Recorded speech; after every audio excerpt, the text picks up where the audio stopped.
سب سے پہلی بات، انسانیت کا اور نوع انسانی کا ازلی اور ابدی دشمن وہ ابلیس لعین ہے۔ یہ چونکہ چیزیں ایسی ہیں کہ جو ما وراء الطبیعات سے متعلق ہے۔ ابلیس جن ہے، جن انویزیبل ورلڈ سے تعلق رکھتا ہے، غیر مرئی جو نظر نہیں آتی۔ فرشتے انویزیبل ورلڈ سے تعلق رکھتے ہیں، غیر مرئی جو نظر نہیں آتی۔ یہ ہم جو ہے اور یہ حیوانات دنیا میں جو ہے یہ مرئی ہے، ویزیبل ہے۔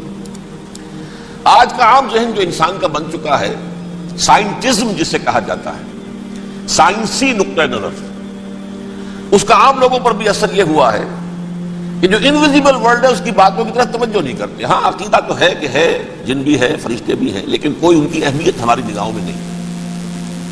ساری نگاہیں مرکوز ہے visible world, physical world. Meta physics کا تو مضمون بھی اب سمجھ رہے ہیں کہ ختم کر دینا چاہیے، یونیورسٹیز سے فلسفے کے ڈپارٹمنٹس ختم ہو رہے ہیں، کیا ضرورت ہے اس کی؟ اصل شے یہ دنیا ہے، یہ عالم ہے، یہ کائنات ہے، یہ مادہ ہے، یہ حیات انسانی، حیات دنیاوی ہے۔ اس پر میرا جو مارکت الارا مضمون تھا 1967 کے جون میں جو چھپا تھا، اسلام کی نشأت ثانیہ کرنے کا اصل کام، کہ جو عہد حاضر کی جو تہذیب ہے اس کے 3 بنیادی اصول کیا ہیں؟ خدا ہے یا نہیں ہے چھوڑو، اس بحث میں نہ پڑھو، کائنات تو ہے نا، مادہ تو ہے نا، روح کوئی شے ہے یا نہیں ہے کیا پتا، کسی نے دیکھی نہیں آج تک، لہذا اس کے بارے میں گفتگو کا فائدہ کیا، وقت کا سیاح۔ عالم آخرہ کوئی ہے یا نہیں ہے کیا پتا، کس نے آ کے بتایا مرنے کے بعد، لہذا اس بحث میں نہ پڑھو، یہ عالم دنیا تو ہے نا، اٹس ویری مچ پریزنٹ، لہذا ساری توجہ اس پر صرف کرو۔ تو خدا کے مقابلے میں کائنات پر توجہ، روح کے مقابلے میں مادے اور جسم پر توجہ، حیات اخروی کے مقابلے میں حیات دنیاوی پر توجہ۔ یہ ہے اصل میں کرکس آف دی میٹر، اس تہذیب جدید کا خلاصہ یہ۔ دیکھیے اللہ تعالیٰ نے جو مخلوقات پیدا کی ہیں ان میں ایک تقسیم تو ہو سکتی ہے ذی حیات اور بغیر حیات، جاندار چیزیں اور بے جان چیزیں۔ بے جان چیزیں بے شمار، یہ تمام فلکیات، یہ پوری کائنات، یہ زمین، یہ پہاڑ، یہ شجر و حجر، کیا؟ لیکن ایک ہے جاندار، ان جانداروں میں ایک تقسیم ہے، 2 کا تعلق غیر مرئی دنیا سے ہے، انویزیبل ورلڈ سے۔ فرشتے جو دکھائی نہیں دیتے، ان کی پیدائش ہوئی ہے نور سے۔ دوسرے جنات جو انسانوں سے پہلے پیدا کیے گئے، آدم سے پہلے، وَالْجَانَّ خَلَقْنَاهُ مِن قَبْلُ مِن نَارِ السَّمُومِ، جنات کو تو ہم بہت پہلے پیدا کر چکے تھے آگ کی نور سے، وہ بھی نظر نہیں آتے۔ تیسرے انسان اور اس دنیا میں جتنے بھی حیوانات ہیں، ان کا جو مادہ ہے وہ ارض، یہ زمین ہے، یہ مٹی سے بنے، تراب سے بنے، کرسٹ آف دی ارتھ سے بنے۔ اب ان میں ایک تقسیم ہے، ایک وہ ہے، ان تمام میں شعور تو ہے، حیوانات میں بھی شعور ہے، خود شعوری جسے کہتے ہیں سیلف کانشسنس، یہ صرف 3 میں ہے، فرشتہ، جن اور انسان۔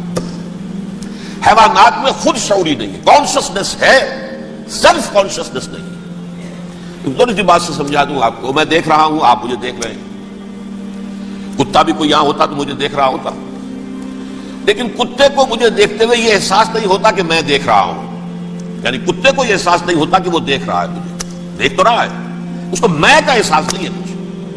میں جب دیکھ رہا ہوں تو میں سمجھتا ہوں میں دیکھ رہا ہوں، میں ہوں کوئی شے جو دیکھ رہا ہوں، یہ خود شعوری ہے، سیلف کانشسنس۔ کسی بھی کام کو کرتے ہوئے اپنے وجود کا احساس، میرا فیصلہ ہے، میری رائے ہے، یہ ہے در حقیقت سیلف کانشسنس، انا، سیلف، خودی۔ یہ حیوانات میں نہیں ہے، یہ ہے صرف ملائکہ، جنات اور انسان۔ اب یہاں مسئلہ پڑ گیا، بڑا پرپیچ مسئلہ۔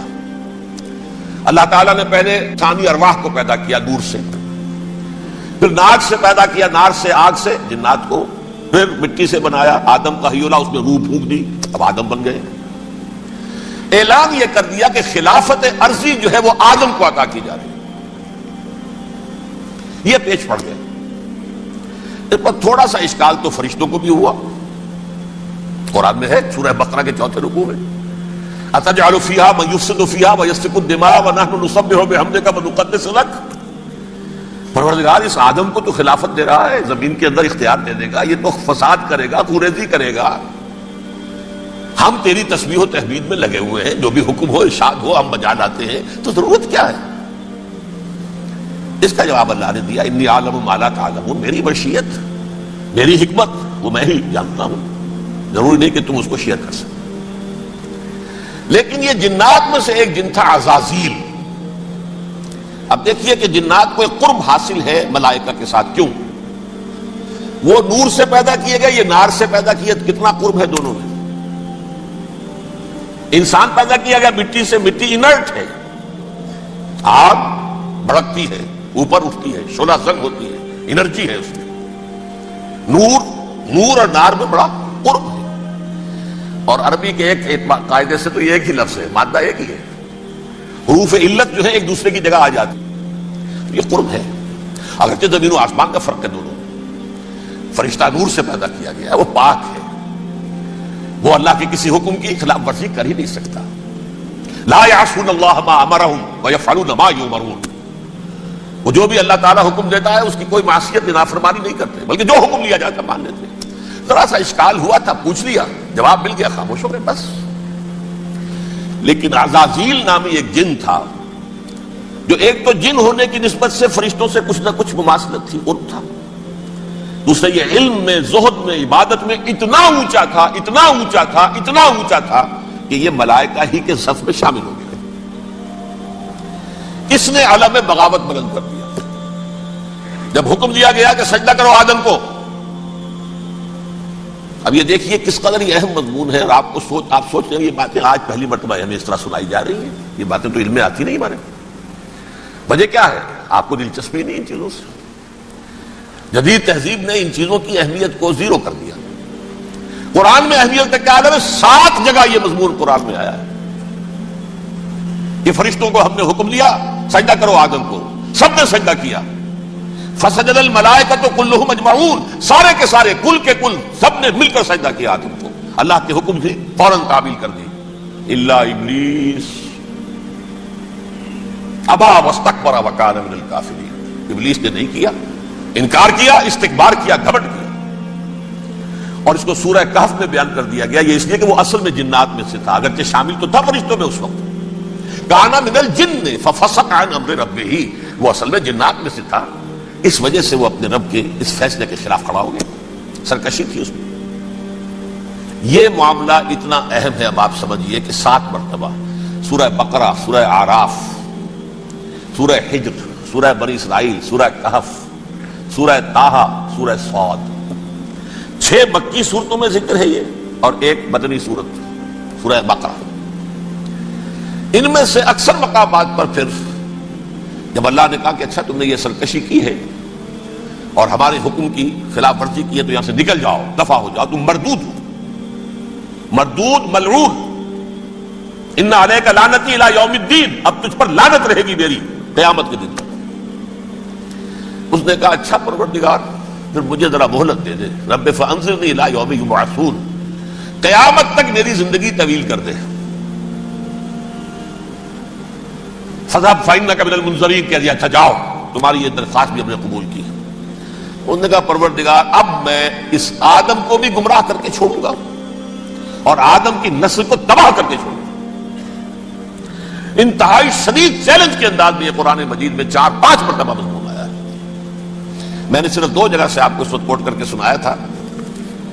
سورہ اعراف میں اللہ تعالیٰ فرماتے ہیں قالا, اس پر ابلیس نے کہا فبما اغویتنی, تو اے رب جو تو نے مجھے گمراہ کیا ہے, مجھے ذلیل کر دیا, مجھ پر فوقیت دے دی اس کو, انا خیر منہ, میں اس سے بہتر ہوں, خلقتنی من نار وخلقتہ من طین, بنایا تو نے مجھے آگ سے اور اس کو بنایا مٹی سے, پھر مجھ سے مطالبہ کہ میں سجدہ کروں, اور میں نے سجدہ نہیں کیا تو نے مجھے ملعون قرار دے دیا.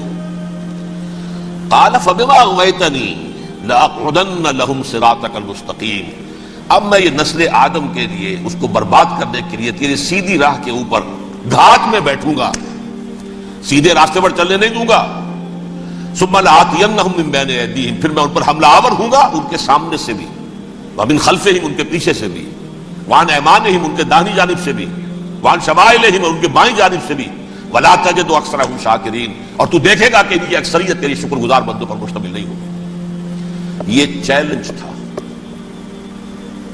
اور ایک چھوٹا سا چیلنج جو سورہ صاد میں آیا ہے، اور یہاں تو اس نے اللہ کے جلال کی قسم کھا کر کہا، قال فبعزتک لأغوینہم اجمعین، اے رب تیری عزت، تیرے جلال کی قسم ہے میں ان سب کو گمراہ کر کے چھوڑوں گا، الا عبادک منہم المخلصین، سوائے ان میں سے وہ کچھ لوگ جنہیں تو خالص اپنا بندہ بنا لے، جنہیں تو اپنا بندہ بنا لے۔ مخلص، مخلص نہیں، مخلص یہ مفعول ہے، فاعل نہیں ہے، جسے تو بنا لے۔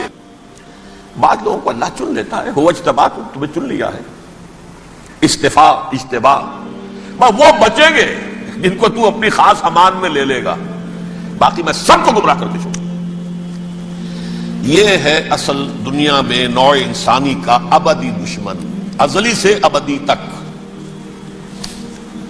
اور اس میں نوٹ کیجئے کہ اس کی اصل بنیاد کیا ہوئی؟ دو لفظ، تکبر اور حسد۔ استکبرا، تکبر کیا، انا خیر منہ، میں اس سے بہتر ہوں۔ یہ ساری بش کی گانٹھ یہی ہے، سب سے بڑی گمراہی کی وجہ یہی ہے۔ اسی لیے کہا ہے حدیث میں، لن يدخل الجنہ من کان فی قلبہ مثقال حبۃ من کبر، جنت میں ہرگز وہ شخص کبھی بھی داخل نہیں ہو سکے گا جس کے دل میں رائے کے دانے کے برابر بھی کبر ہے۔ تکبر سب سے بڑا جرم ہے۔ الکبر ردائی، اللہ فرماتا ہے یہ تکبر، یہ تو میری چادر ہے۔ کوئی شخص تکبر کرتا ہے تو گویا میری چادر گھسیٹ رہا ہے میرے کندھے سے۔ عرب میں کسی شخص کی توہین کرنی ہوتی تھی تو اس کی چادر گھسیٹتے تھے، ننگا کر دیا گویا کہ یہ میری ردائی ہے، الکبر ردائی، یہ میری چادر ہے، یہ جامہ مجھے زیب دیتا ہے، مجھ پر راستہ تھا۔ اور حسد، آدم کو جو برتری عطا ہو گئی، اس حسد کی آگ میں وہ جل رہا ہے اور اس کا انتقام لینا چاہتا ہے۔ آدم سے بھی، آدم کو بھی گمراہ کیا، جنت سے نکلوایا، ویسے نکلنا تو انہیں تھا ہی مشیت اذنی میں، لیکن فوری طور پر اللہ کے حکم کی خلاف ورزی تو کروائی نا۔ فعصى آدم ربہ فغوى، آدم نے اپنے رب کے حکم کی نافرمانی کی اور گمراہ ہوا عارضی طور پر۔ یہ دوسری بات ہے، توبہ کر لی، اللہ نے توبہ قبول فرما لی، معاف کر دیا۔ وہ مستقل جو ہے وہ نسل انسانی پر اس گناہ کا اثر متوارث طور پر نہیں آ رہا ہے، ختم ہو چکا معاملہ، ہوا تھا، ہو گیا۔ فتلقى آدم من ربہ کلمات فتاب علیہ انہ هو التواب الرحیم۔ اور توبہ کی شان یہ ہے جب وہ قبول ہو جائے اللہ کی جناب میں، یا تائب من الذنب کمن لا ذنب لہ، گناہ سے توبہ کرنے والا ایسے ہوتا ہے جیسے اس نے کبھی گناہ کیا ہی نہیں تھا۔ لیکن بارہ کو گمراہ کرنے میں کامیاب ہو گیا، حضرت آدم اور حوا کو بھی، اور نوع انسانی کی عظیم اکثریت، عظیم اکثریت، عظیم اکثریت اس کے داؤ میں آئی ہوئی ہے نہیں۔ کتنے ہیں وہ عباد اللہ المخلصین، الا عبادک منہم المخلصین، کتنے ہیں جو واقعتاً خالصتاً اللہ کے بندے بن گئے ہوں، جنہیں اللہ نے اپنا بنا لیا، اپنا قرار دے دیا۔ اب اس کے ساتھ نوٹ کیجئے، اس ابلیس کے ساتھ ایک فوج بھی ہے جسے قرآن مجید میں کہا گیا ہے یہ اس کی پارٹی ہے، حزب الشیطان، یہ اکیلا نہیں ہے۔ ایک تو وہ عزازیل ہے، اس کی طویل ترین عمر اللہ نے دے دی، وہ تو قیامت تک رہے گا۔ باقی بھی جنات جو ہیں ان کی نسل میں سے، جو اس کی نوع میں سے، اس کی نسل میں سے، جنات کی عمریں انسانوں کی عمروں سے زیادہ ہیں، بہت زیادہ ہیں، لیکن پھر بھی اتنی نہیں ہے۔ یہ خاص ہے اس کا معاملہ کہ اس نے کہا تھا رب انظرنی الی یوم یبعثون، مجھے دے دے مہلت اس وقت تک تاکہ میں ثابت کر کے دکھا دوں کہ جسے تو نے یہ خلافت دیا یہ اس کا اہل نہیں ہے۔ Let me prove this point. ولا تجد اکثرہم شاکرین، تو ان کی اکثریت کو شکر گزار نہیں پائے گا۔ وہ ابلیس جو ہے وہ ریکروٹ کرتا ہے اپنے فوجی، اول تو خود جنات میں سے جو اس کے نمبر 1 لشکری ہے۔ قرآن مجید میں اس کا اشارہ دیا گیا ہے، انہو یراکم ہوا وقبیلہ من حیث لا ترونہم۔ دیکھو لوگو، اے انسانوں، وہ ابلیس لعین عزازیل اور جو اس کے قبیلے کے لوگ ہیں، جنات ہیں، وہ تمہیں وہاں سے دیکھتے ہیں، تاکتے ہیں اور حملہ کرتے ہیں جہاں سے تم انہیں نہیں دیکھتے. وہ غیر مرئی ہیں، انویزیبل ہیں، تمہیں نظر نہیں آتے. ویزیبل دشمن کا وار تو روک لو گے، انویزیبل کا کیسے روکو گے؟ انہو یراکم ہوا وقبیلہ، اکیلا ہی نہیں ہے وہ تو تمہیں تاکتا ہے، تم پر حملہ کرتا ہے، گھات میں لگ کر جو ہے تمہارے اوپر حملہ کرتا ہے، وہ بھی اور اس کے ساتھ اس کے قبیلے کے لوگ، جنات بھی، من حیث لا ترونہم، جہاں سے کہ تم انہیں نہیں دیکھتے. لیکن اس کے علاوہ وہ انسانوں میں سے بھی ریکریوٹ، رنگ روٹ، وہ بٹپٹ، وہ جو ہے ان کو اپنے پاس رکھتا ہے فوج کے اندر. جس کی سب سے بڑی مثال کیا ہے؟ سورہ مجادلہ میں اللہ تعالیٰ نے منافق، حالانکہ وہ کون تھے؟ بظاہر حضور کا کلمہ پڑھنے والے، حضور کے پیچھے نماز پڑھنے والے، اسلام کا دعویٰ کرنے والے، ان کو اللہ فرماتا ہے اولئک حزب الشیطان الا ان حزب الشیطان هم الخاسرون، یہ شیطان کی پارٹی کے لوگ ہیں. وہاں مقابلے میں آیا ہے اولئک حزب اللہ الا ان حزب اللہ هم المفلحون. یہ دو پارٹیاں ہیں، حزب اللہ اللہ کی پارٹی جو اس کے مخلص بندے ہیں، وہ اللہ کی پارٹی ہے، اور جو شیطان کے مرید بن گئے اس کے ہاتھ پر بیعت کر لی، لہذا وہ اس شیطان کی پارٹی کے لوگ ہیں، چاہے وہ انسان ہو چاہے جن ہو. تو انسانوں میں سے بھی اس کے حزب میں، اس کی پارٹی میں اس کے ایجنٹ ہیں، اور بہت ہیں، بلکہ بہت سے تو ایسے ہیں کہ جو جنات کے بھی کان کتر دیں، ان کو بھی شیطنت سکھا دیں، پڑھا دیں.